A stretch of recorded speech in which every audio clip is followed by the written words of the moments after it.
नमस्कार दोस्तों, आप सुन रहे हैं द लेज़ी रीडर पॉडकास्ट और हम चर्चा कर रहे हैं रोंडा बर्न के द्वारा लिखी गई किताब द मैजिक की।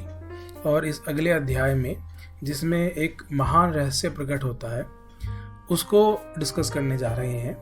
तो चलिए दोस्तों शुरुआत करते हैं। दोस्तों, इस अध्याय में एक वाक्य न्यू टेस्टामेंट में वर्णित गॉस्पेल ऑफ मैथ्यू से लिया गया है और बहुत से लोग सदियों से इसे गलत समझते आए हैं, जिस वजह से यह उन्हें बहुत दुविधापूर्ण तथा अबूझ लगता रहा है।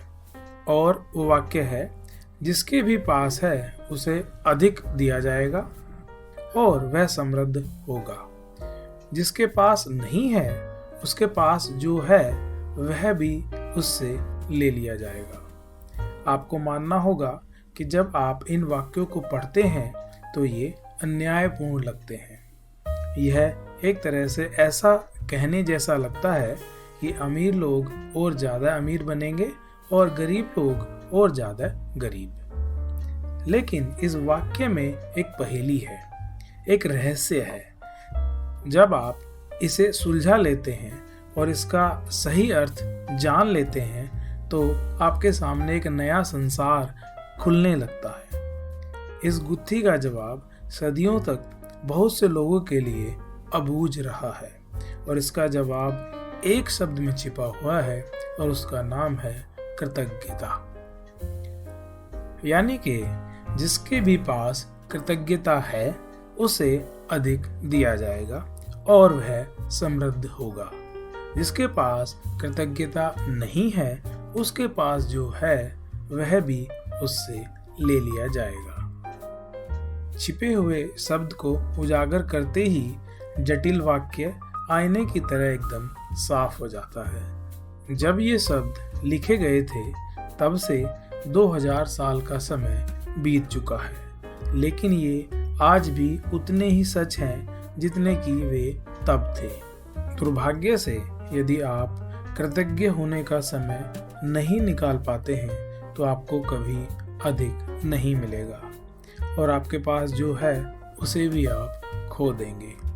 कृतज्ञ होने पर जो जादू हो सकता है उसका वादा इन शब्दों में है, यदि आप कृतज्ञ हैं तो आपको अधिक दिया जाएगा और आप समृद्ध होंगे। कुरान में भी कृतज्ञता का वादा इतनी प्रबलता से किया गया है।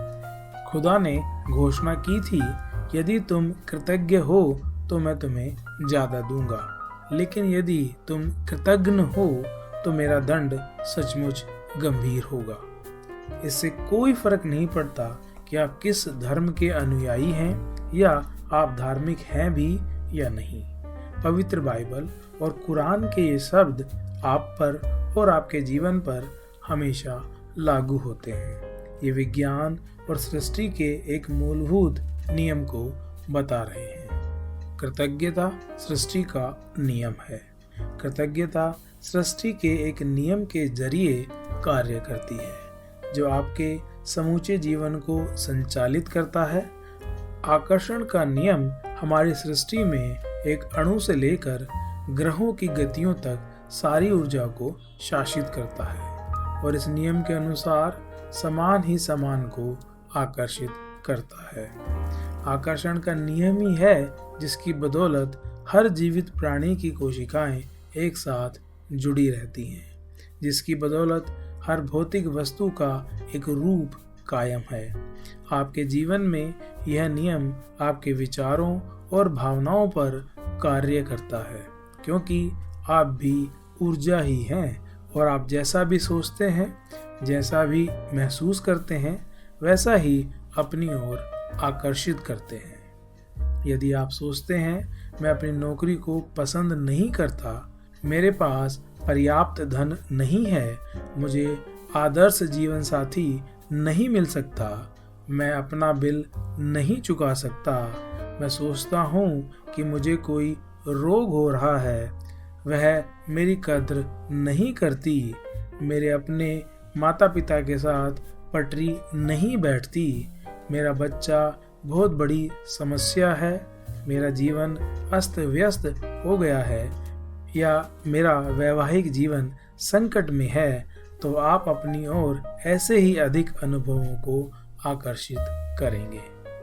लेकिन यदि आप उन चीज़ों के बारे में सोचते हैं जिनके लिए आप कृतज्ञ हैं, जैसे मैं अपनी नौकरी से प्रेम करता हूँ, मेरा परिवार बहुत मददगार है, मेरी छुट्टियाँ बेहतरीन रही, मैं आज गजब का अनुभव कर रहा हूँ, मुझे अब तक का सबसे बड़ा टैक्स रिफंड मिला है, या बेटे के साथ कैंपिंग करने से मेरा वीकेंड बेहतरीन गुजरा, और आप सचमुच कृतज्ञता महसूस करते हैं, तो आकर्षण का नियम कहता है कि आपको जीवन में ऐसी ही अधिक चीजें मिलेंगी।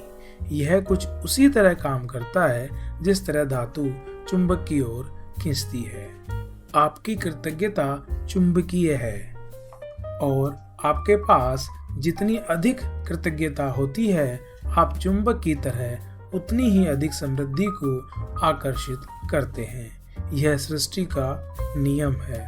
आपने इस तरह की कहावतें सुनी होंगी, जो भी जाता है लौट कर आता है, आप जो बोते हैं वही काटते हैं, और आप जो देते हैं वही पाते हैं। देखिए, ये सारी कहावतें उसी नियम का वर्णन कर रही हैं। ये सृष्टि के उस सिद्धांत का वर्णन भी कर रही हैं जिसे महान वैज्ञानिक सर आइजैक न्यूटन ने खोजा था। न्यूटन की वैज्ञानिक खोजों में सृष्टि में गति के मूलभूत नियम शामिल थे, जिनमें से एक यह है: हर क्रिया की हमेशा विपरीत और समान प्रतिक्रिया होती है। जब आप कृतज्ञता के विचार को न्यूटन के नियम पर लागू करते हैं तो यह इस प्रकार होता है: धन्यवाद देने की हर क्रिया हमेशा पाने की विपरीत प्रतिक्रिया उत्पन्न करती है। यानी कि आप पाते हैं, और आप जो पाते हैं वह हमेशा आपके द्वारा दी गई कृतज्ञता की मात्रा के समान होगा। इसका अर्थ है कि कृतज्ञता की क्रिया पाने की प्रतिक्रिया को शुरू कर देती है, और आप जितनी ईमानदारी और गहराई से कृतज्ञता महसूस करते हैं, या हम दूसरे शब्दों में कह सकते हैं कि आप जितनी अधिक कृतज्ञता देते हैं, आप उतना ही अधिक पाएंगे। कृतज्ञता एक स्वर्णिम धागे की तरह है। हजारों हजार साल पहले से मानव जाति के शुरुआती अभिलेखन में भी कृतज्ञता की शक्ति के बारे में बताया गया है और इसका अभ्यास किया गया है। यह सदियों से महाद्वीपों के पार एक सभ्यता से दूसरी सभ्यता तक हस्तांतरित होती रही है। कृतज्ञता ईसाई, इस्लाम, यहूदी, बौद्ध, सिख और हिंदू सभी धर्मों के मूल में है। मोहम्मद ने कहा था कि आपको जो विपुल समृद्धि मिली है उसके लिए कृतज्ञता सबसे अच्छी गारंटी है कि यह समृद्धि जारी रहेगी। बुद्ध ने कहा था कि आपके पास कृतज्ञता और खुशी के अलावा किसी भी चीज का कोई कारण नहीं है। लाओ त्सु ने कहा था कि यदि आप वर्तमान परिस्थितियों में आनंदित रहते हैं तो पूरा संसार आपके कदमों में बिछा होगा। भगवान कृष्ण जी ने भी कहा था कि उन्हें जो भी दिया जाता है वे उसे खुशी खुशी स्वीकार करते हैं। सम्राट डेविड ने पूरे संसार की हर उस चीज को धन्यवाद देने को कहा था जो धरती और स्वर्ग के बीच मौजूद है, और ईसा मसीह ने हर चमत्कार करने से पहले धन्यवाद कहा था। कृतज्ञता का अभ्यास ऑस्ट्रेलिया के मूल निवासियों से लेकर अफ्रीका के मासाई और जुलू तक, अमरीकी नवाजो, शानी और चेरोकी से ताहिती, एस्किमो और माओरी के वासियों तक सबसे प्राचीन परंपराओं की जड़ में है। टेक्युम से, जो शॉनी नेटिव अमेरिकन लीडर रहे जिनका जन्म 1768 में हुआ तथा जिनकी मृत्यु 1813 में हुई, उन्होंने कहा था कि जब भी आप सुबह उठें, सुबह की रोशनी के लिए धन्यवाद दें, अपने जीवन और शक्ति के लिए धन्यवाद दें, अपने भोजन और जीने के आनंद के लिए धन्यवाद दें। यदि धन्यवाद देने का कोई कारण नजर नहीं आता है तो दोष आपका ही है। इतिहास में बहुत से लोग मशहूर हुए हैं जिन्होंने कृतज्ञता का अभ्यास किया और जिनकी उपलब्धियों ने उन्हें महापुरुषों की श्रेणी में ला खड़ा किया। Gandhi ji, Mother Teresa, Martin Luther King Junior, Dalai Lama, Leonardo da Vinci, Plato, Shakespeare, Aesop Blake, Emerson, Dickens, Proust, Descartes, Lincoln, Jung, Newton, Einstein और बहुत सी अन्य हस्तियां। अल्बर्ट आइंस्टाइन की वैज्ञानिक खोजों ने संसार को देखने के हमारे तरीकों को बदल कर रख दिया और जब उनसे उनकी विराट उपलब्धियों के बारे में पूछा गया तो उन्होंने सिर्फ दूसरों को धन्यवाद देने का उल्लेख किया। आइंस्टाइन इतिहास के सबसे प्रतिभाशाली व्यक्तियों में से एक थे, लेकिन उन्होंने दूसरे लोगों को उनके काम के लिए दिन में 100 से अधिक बार धन्यवाद दिया। क्या इसमें हैरानी की कोई बात है कि जीवन के इतने सारे रहस्य अल्बर्ट आइंस्टाइन के सामने उजागर हुए? क्या इसमें हैरानी की कोई बात है कि अल्बर्ट आइंस्टाइन ने इतिहास की कुछ सबसे महानतम वैज्ञानिक खोज की? उन्होंने जीवन के हर दिन कृतज्ञता का अभ्यास किया और बदले में उन्हें समृद्धि के कई रूप प्राप्त हुए। जब आइजैक न्यूटन से पूछा गया कि उन्होंने इतनी सारी वैज्ञानिक खोज कैसे कर ली तो उन्होंने कहा था कि वे विराट लोगों के कंधों पर खड़े हुए थे। आइजैक न्यूटन को हाल ही में विज्ञान और मानव जाति के प्रति सर्वाधिक योगदान देने वाला इंसान घोषित किया गया है, लेकिन वे भी अपने से पहले आए लोगों के प्रति कृतज्ञ थे। जिन वैज्ञानिकों, दार्शनिकों, खोजियों, आविष्कारकों तथा पैगंबरों ने कृतज्ञता का अभ्यास किया था उन्हें इसके बहुत अच्छे परिणाम मिले और अधिकतर को इसकी आंतरिक शक्ति का ज्ञान था।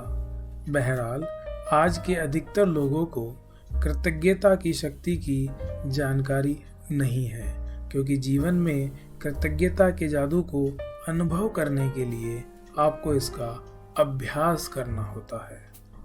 लेखिका रोंडा बर्न कृतज्ञता की खोज के बारे में बात करते हुए कहती हैं कि मेरी कहानी इस बात का आदर्श उदाहरण है कि जब कोई इंसान कृतज्ञता को नज़रअंदाज करता है तो उसका जीवन कैसा होता है, और जब आप कृतज्ञता को अपने जीवन का हिस्सा बना लेते हैं तब कितना बड़ा चमत्कार हो जाता है। यदि कोई 6 साल पहले मुझसे पूछता कि क्या मैं कृतज्ञ हूँ तो मैं कुछ इस तरह का जवाब देती, हाँ निश्चित रूप से मैं कृतज्ञ हूँ। जब कोई मुझे उपहार देता है, जब कोई मेरे लिए दरवाज़ा खोलता है या जब कोई मेरे लिए कुछ करता है तो मैं उसे धन्यवाद देती हूँ। सच्चाई यह है कि तब मैं जरा भी कृतज्ञ नहीं थी। मैं जानती ही नहीं थी कि सचमुच कृतज्ञ होने के क्या मायने होते हैं। कभी कभार के मौक़ों पर धन्यवाद कहने भर से मैं कृतज्ञ इंसान नहीं कहला सकती थी। कृतज्ञता के बगैर मेरा जीवन काफ़ी चुनौतीपूर्ण था।